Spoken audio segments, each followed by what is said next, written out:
of what exactly her topic was. I realized the topic was not announced. So after a while, when her speech was over, I went into the journey of Toastmaster Hamza, of procrastination. And then I went on nationalism and patriotism. And I realized I have not really prepared my points for Christina.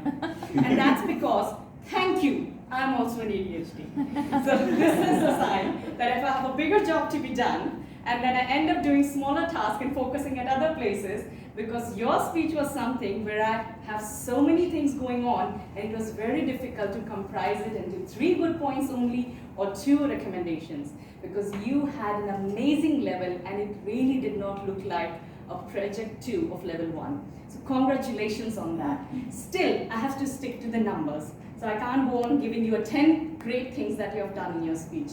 So I'll start by what I really liked. You always, and even today, you had great eye contact. She looked over here, she looked on the back, she looked at Ehtisham, she looked at Sasipriya, and she went on speaking to the whole audience. Bravo on that. Secondly, as you look around with a lot of confidence, there is something that naturally comes, and that's your hand gestures and the little bit movement of your legs. So you had that very well aligned. Don't interrupt. So you had well aligned. Now the third thing that I loved about her speech was it took you a while to get settled and confident, but then she added humor.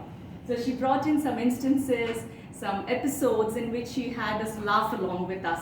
And the reason we laughed after 3 minutes was because everyone realized that there's somewhere ADHD. So this is the delay part of her laughing shows that. And the last thing, which I have to just say last, but there were many more, what I loved was that your presence of mind.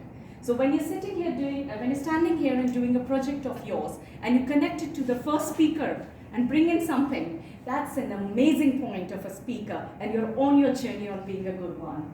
Now, if I recommend the speaker on just 3 points, which I really had to force myself on.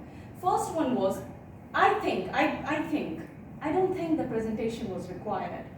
So if you could have avoided that, because there was a text written and I got busy in reading that. Remember, I'm ADHD? So I started reading rather than, more listening to you. So you can avoid that in your second attempt. Secondly, you were mostly on this part of the stage. So when you spoke about the problem and then realizing that you were one and what's the solution, so you can use the stage in that way.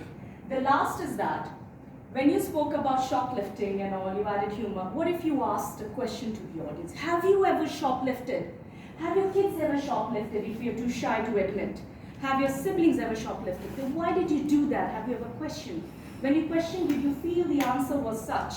This way the audience was responsive. So these 3 things, if you take care of, I think your speech could be top-notch, which is having not required a presentation, stage usage, and engaging the audience. And I loved your eye contact, your hand gestures, and humor in presentation, and your presence of mind. All the best. Over to